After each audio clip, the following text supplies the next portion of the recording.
నాకు అంతేనా 3700 ఓట్లు వచ్చినాయి పోలైన దాంట్లో అంటే 2.5%. ఆ రోజు ఇంతకంటే ఎక్కువ తిరిగిన హుజూర్ నగర్లో ఉత్తమ్ కుమార్ రెడ్డి గారు రాజీనామా చేసినప్పుడు 5 రోజులు అక్కడనే ఉండి చేసిన. నాగార్జున సాగర్లో ఉప ఎన్నికలు వచ్చినప్పుడు జానారెడ్డి గారి ఎన్నికలలో అంతే తిరిగిన. మునుగోడులో డిపాజిట్ రాకపోయినా ఆ రోజు అంతే తిరిగిన. నాకు ఏ ఎన్నికైనా కాంగ్రెస్ పార్టీని గెలిపించుకోవడమే ప్రాధాన్యత. నాకున్న శక్తి అంతా పెట్టి ప్రచారం చేయడం నా అలవాటు. నాది లీడర్ మైండ్ సెట్ కాదు, నాది క్యాడర్ మైండ్ సెట్, నాది కార్యకర్త మనస్తత్వం. ఎక్కడైనా పార్టీ ఎన్నికల్లో నిలబడ్డదంటే నేను ఇంట్లో కూర్చోవడానికి నా మనసు ఒప్పుకోదు. అందుకే జూబ్లీస్లో 7 డివిజన్లు ఉంటే 7 డివిజన్లకు వెళ్ళినా దీంట్లో 2 ప్రయోజనాలు ఉన్నాయి.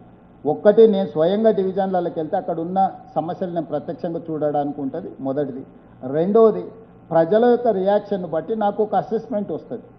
నా పరిపాలనలో ఏమైనా మార్పులు చేర్పులు లేకపోతే నా అప్రోచ్లు ఏమైనా చేంజెస్ ఏమైనా కరెక్షన్ చేసుకోవడానికి అవకాశం ఉంటుందా అని. ఈరోజు ఫలితం అనేది 100% మా వైపు ఉంటుంది. ఎందుకు అంటే ప్రజల్ని నేను అసెస్ చేసిన. నీకు ముఖ్యంగా తెలుసు 2023 ఎన్నికల కంటే 6 నెలలో 8 నెలల ముందో ఏ ఎన్నికల్లో మీకు డిపాజిట్లు రావడం లేదు. మీరు ఏకంగా అధికారంలోకి వస్తామని చెప్తున్నారు. ఎట్లా నమ్మాలని మీరే అడిగినారు. నాకు గుర్తున్నంత వరకు నీకు పేపర్ ఇచ్చిన రాసుకో అని. మరి ఆ పేపర్ దాచిపెట్టినో లేదో గుర్తుందా? చెప్పానా 64 సీట్లు గ్యారెంటీకి వెళ్తాం, 64, 65 అని చెప్పిన. బీజేపీ సింగిల్ డిజిట్కు పరిమితం అవుతుందని చెప్పిన. ఎంఐఎం 7 గెలుస్తుందని చెప్పిన. మిగతా బీఆర్ఎస్కి వస్తాయని చెప్పిన. ఇదే రాపించిన మీతోటి. ఒక్క సీట్ అయినా ఫరక్ వచ్చిందా? 2024 పార్లమెంట్ ఎన్నికలప్పుడు 240 కంటే ఒక్క సీటు దాటది బీజేపీ అని చెప్పిన. నేషనల్ మీడియా ఇంటర్వ్యూలో ఓపెన్గా చెప్పిన, పబ్లిక్లో. అంటే నాకు ఎక్కువ ప్రజలకు పోత కాబట్టి ప్రజల యొక్క ఆలోచనను నేను కొంత అంచనా వేసుకోగలుగుతాను. నేను ఇంట్లో కూర్చొని మనల్ని పొగిడే వాళ్ళు లేకపోతే మనం డబ్బులు ఇస్తే మనకు అనుకూలంగానే మనకు సమాచారం ఇచ్చేవాళ్ళను ఒక అంశం కిందనే పరిగణిస్తాను. నేను ప్రజలతో కనెక్ట్ అయి ఉంటా. ప్రజలతో కనెక్ట్ అయి ఉండడానికి నేను ప్రయత్నం చేస్తా. నేను దీంట్లో ఏమీ వెనక్కిపోవడం లేదు. నేను కార్యకర్తను కాబట్టి కాంగ్రెస్ ఎక్కడి నుంచున్నా గల్లీ గల్లీ తిరుగుతా. అవసరమైతే డోర్ టు డోర్ కూడా చేస్తా. సెక్యూరిటీ వాళ్ళు అలో చేయనందుకు డోర్ టు డోర్ చేయలేరు, కానీ లేకపోతే డోర్ టు డోర్ కూడా చేస్తాను. వయసు ఉంది, ఓపిక ఉంది, ఇతర వ్యాపకాలు ఏం లేవు. ఆ సమయం అంతా ప్రజల కోసమే కేటాయిస్తా. సార్ అప్పుడు సిపిఐ ఒక్క నిమిషం ప్లీజ్ కూర్చో. ప్లీజ్ కూర్చో. మీరు అప్పుడు సిపిఐ కూడా ఒక సీట్ వస్తున్నారు, నిజంగా వచ్చింది. సుధీశ్వర్ రెడ్డి గారు, తర్వాత జకీర్ గారు. Last question sir. Eshwar Reddy sir, first క్వశ్చన్కి కంటిన్యూషన్ నేను అడిగేది. అయితే పీసీ ఘోష్ కమిషన్ నివేదిక ఇచ్చిన తర్వాత మీరు యాక్షన్ తీసుకోకుండా బాల్ని సిబిఐ కోర్టుకు పంపించారు. అసెంబ్లీ నిర్ణయం కాబట్టి అక్కడికి పంపించామని మీరు చెప్పవచ్చు. కానీ కంట్రోల్ బై సెంట్రల్ గవర్నమెంట్ కాబట్టి మీరు ఏ విధంగా సిబిఐని విశ్వసిస్తున్నారు అనేది ఫస్ట్ క్వశ్చన్. అండ్ ఇంకో సెకండ్ క్వశ్చన్ ఏంటంటే, బీజేపీ మీకు 8 లోక్సభ సీట్లు వచ్చాయి, బీజేపీకి 8 లోక్సభ సీట్లు వచ్చాయి. అంటే మీతో సమానంగా మేము కూడా తెలంగాణలో సగం శాతం స్టేట్లో మేము విస్తరించాము అని చెప్తున్నారు. దాన్ని ఏ విధంగా మీరు? నేను ఈశ్వర్ గారు, మీరు ఒక విషయాన్ని పరిగణలోకి తీసుకోవాలి. కొన్నిసార్లు చట్టాలలో మార్పులు వస్తుంటాయి. ఆ మార్పులు వచ్చిన చట్టాన్ని మీరు పరిగణలోకి తీసుకోవాలి. 2018లో ప్రివెన్షన్ ఆఫ్ కరప్షన్ యాక్ట్ని అమెండ్ చేశారు. Prevention of corruption act, corruption ప్రాక్టీసెస్లో ఇన్వాల్వ్ అయిన any elected representative, minister or chief minister or any MLA, వాళ్ళ మీద చర్యలు తీసుకోవాలంటే ప్రాథమిక విచారణకు గవర్నర్ గారి అనుమతి తీసుకోవాలి.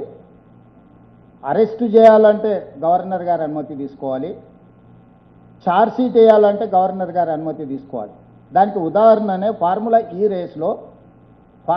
ఈ రేస్ కాంట్రాక్ట్ని అడ్డం పెట్టుకొని 50 కోట్ల రూపాయలు electoral bonds BRS party KTR తీసుకున్న ఆధారాలతో సహా చేస్తే మొదట మేము విచారణ చేయడానికి అనుమతి తీసుకున్న 17A గవర్నర్ గారు అనుమతి ఇచ్చింది. కంప్లీట్ విచారణ చేసినాక యాంటీ కరప్షన్ బ్యూరో డీటెయిల్తో సహా మొత్తం నివేదిక తయారు చేసి గవర్నమెంట్ ఇస్తే గవర్నర్ గారి అనుమతికి లేఖ రాసింది. ఆల్మోస్ట్ 3 months అవుతుంది.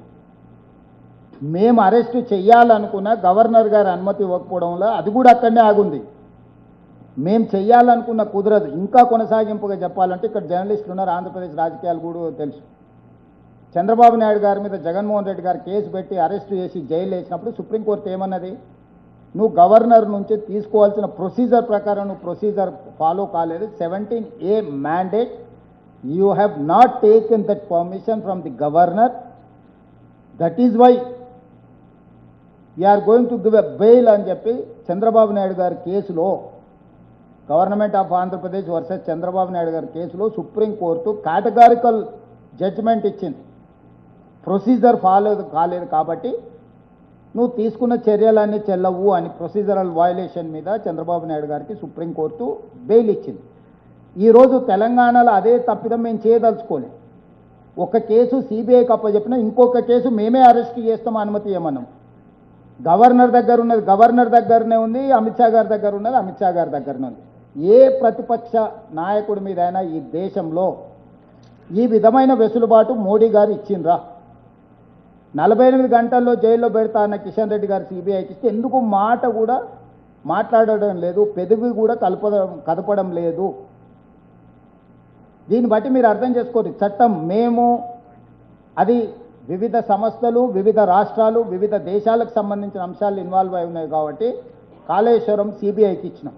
మల్టీ ఏజెన్సీస్ ఉన్నాయి, అందులో వ్యాప్కోస్ ఉంది. వ్యాప్కోస్ గవర్నమెంట్ ఆఫ్ ఇండియా సంస్థ. ఇప్పుడు ఎన్డీఎస్ఏ రిపోర్ట్ ఇచ్చింది, గవర్నమెంట్ ఆఫ్ ఇండియా సంస్థ.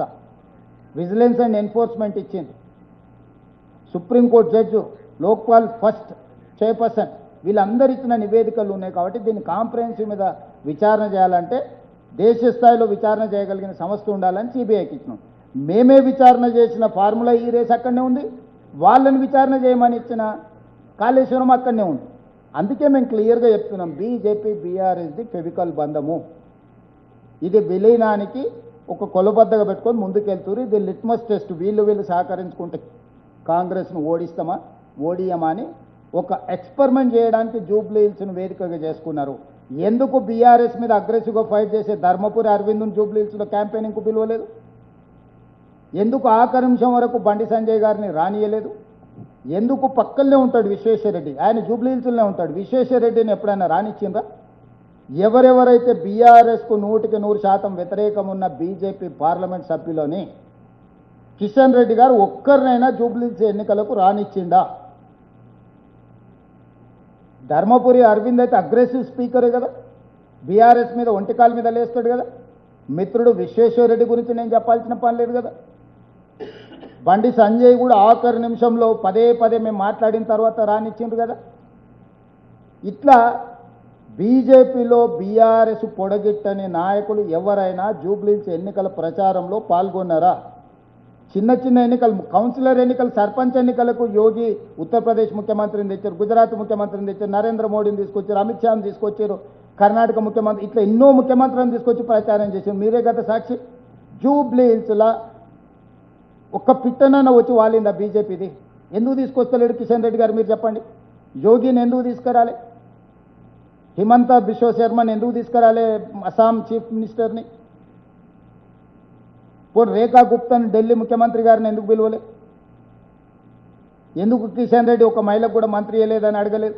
ఎందుకు కిషన్ రెడ్డి అక్కడ కాళేశ్వరం అవినీతి మీద మాట్లాడడం లేదు? ఎందుకు కిషన్ రెడ్డి బీఆర్ఎస్ ఫార్ములా ఈ రేస్ మీద మాట్లాడతలేడు? ఎందుకు కిషన్ రెడ్డి సెక్రటేరియట్లో గూళ్ళో కొట్టిన మందిరం గురించి మాట్లాడతలేడు? మందిరం పట్టా మాదే అంటారు కదా బీజేపీ వాళ్ళు.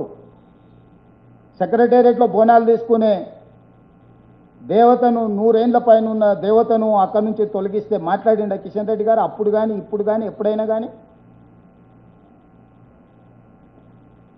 సో దీన్ని బట్టి మీరు అర్థం చేసుకోండి. నేను చెప్పేది ఏంటంటే ఇది సినిమా ఇంకా ఇంటర్వెల్ కూడా రాలేదు. కాకపోతే సినిమా ఎటుపోతుందో ఒక డైరెక్షన్ మనకు అర్థమవుతున్నది.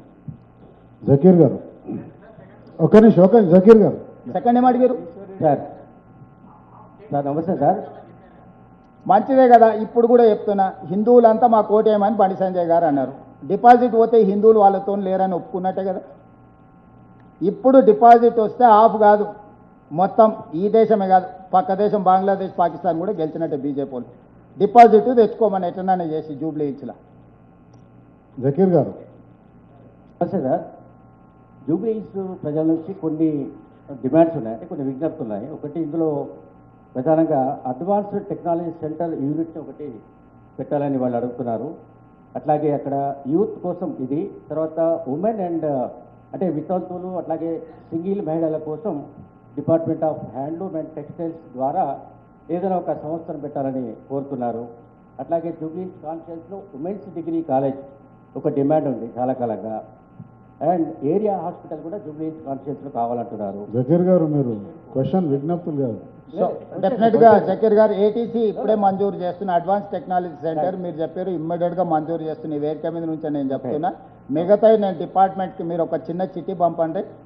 ఆ ఏమేమి ఇష్యూస్ ఆల్రెడీ స్కూల్స్ కోసం నర్సరీ నుంచి 12th క్లాస్ వరకు సినీ కార్మికులు అక్కడ ఉన్న వాళ్ళకు బ్రేక్ఫాస్ట్ లంచ్ కూడా పెట్టి మంచి స్కూల్ పిల్లలకు గవర్నమెంట్ మంచి ఎడ్యుకేషన్ ఇస్తామని చెప్పినాం.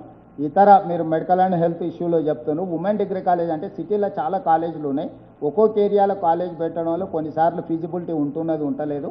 నిజంగా అక్కడ పిల్లలు వచ్చి చదువుకుంటారంటే మాకేం అభ్యంతరం లేదు. డెఫినెట్గా వీటన్నిటిని కూడా పరిగణలోకి తీసుకొని జూబ్లీహిల్స్ డెవలప్మెంట్కు మేము సహకరిస్తాం. ఎమ్మెల్యే ఉంటే నవీన్ యాదవ్ రెగ్యులర్గా జకీర్ గారికి శ్రమ లేకుండా అప్పుడు నవీన్ యాదవ్ ఈ సమస్యలన్నిటి మా దృష్టికి తెస్తాడు. నవీన్ యాదవ్కి బాధ్యత అప్పచెప్పు. సూరజ్ ప్లీజ్ చెప్పండి జకీర్ గారు. కేటీఆర్ ఈ మధ్యకాలంలో తరచుగా చెప్తున్నది ఏంటంటే ఈ ఎలక్షన్స్ తర్వాత 500 రోజుల్లో కేసీఆర్ ప్రభుత్వం ఏర్పడుతుందని చెప్తున్నాడు. దాని మీద రియాక్షన్? ఇప్పుడు జకీర్ గారు ఇప్పటికీ డిసెంబర్ వస్తే 2 ఏళ్ళు అయింది, ఆ తర్వాత 3 ఏళ్ళు ఉంది. సంవత్సరానికి ఎన్ని రోజులు ఉంటాయి? 365 రోజులు అయితే ఉంటాయి కదా మన లెక్క ప్రకారం. ఒకవేళ కేటీఆర్ క్యాలెండర్ ఎట్లుందో నాకు తెలియదు, కానీ ఈ లెక్క ప్రకారం 1000 రోజుల పైనే అవుతుంది కదా. ఆయన 500 రోజులు అంటుంటే ఆయన మరి అంటే లెక్కలు ఎట్లేస్తున్నాడో ఏందో నాకు తెలియదు. మరి అమెరికా ఇండియా ఇటు అటు క్యాలిక్యులేషన్స్ ఇటు చేస్తున్నా, లేకపోతే ఆయన మేల్కతో ఉన్నప్పుడే లెక్కలు పెట్టుకుంటున్నా నాకు తెలియదు. సో 8 సంవత్సరాలు, యు మార్క్ మై వర్డ్, రేపు జమిలీ ఎలక్షన్స్ వస్తాయి, డిసెంబర్లో ఎన్నికలు రావు. 2028 బదులు 2029 జూన్లో ఎన్నికలు వస్తాయి.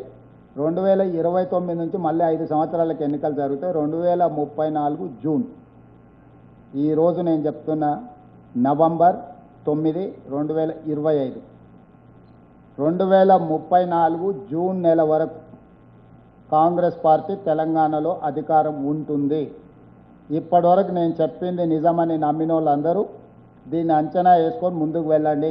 10 సంవత్సరాలు టీడీపీకి ఇచ్చారు, 10 సంవత్సరాలు కాంగ్రెస్కి ఇచ్చారు, 10 సంవత్సరాలు చంద్రశేఖరరావుకి ఇచ్చారు, 10 సంవత్సరాలు మళ్ళీ ప్రజలు మాకు అధికారాన్ని ఇస్తారు. ఈ 10 సంవత్సరాలలో 100 సంవత్సరాలకు కావాల్సిన అభివృద్ధిని ప్రణాళికల్ని మేము రచిస్తాం, ముందుకు తీసుకెళ్తాం. 2004 నుంచి 2014 వరకు ఏదైతే అభివృద్ధి జరిగి ఆగిపోయిందో ఆ అభివృద్ధి కొనసాగింపే 2024 నుంచి 2034 ఎక్స్టెన్షన్ ఆఫ్ ఓల్డ్ డెవలప్మెంట్. అది మెట్రో కావచ్చు, గోదావరి జలాలు కావచ్చు, ఫ్యూచర్ సిటీ కావచ్చు, మూసీ రివర్ డెవలప్మెంట్ కావచ్చు, రీజనల్ రింగ్ రోడ్ కావచ్చు, లేకపోతే ఫ్యూచర్ సిటీ నుంచి మచిలీపట్నం పోర్ట్కి డెడికేటెడ్ ఎక్స్ప్రెస్ హైవేస్ కావచ్చు, శ్రీశైలం హైవే కావచ్చు, bullet train Bengaluru to Hyderabad, Hyderabad to Chennai via Amaravati bullet train కావచ్చు. వీటన్నిటినీ ఈ 10 సంవత్సరాలలో 100% అంటే ఇంకా 2 ఏళ్ళు అయింది, 8 ఏళ్ళలో 100% ఇవన్నీ పూర్తి చేసి ఒక 100 సంవత్సరాలకు అవసరమైన అభివృద్ధి ప్రణాళికలను ప్రజలకు అంకితం చేసే బాధ్యత కాంగ్రెస్ పార్టీ తీసుకుంటుంది.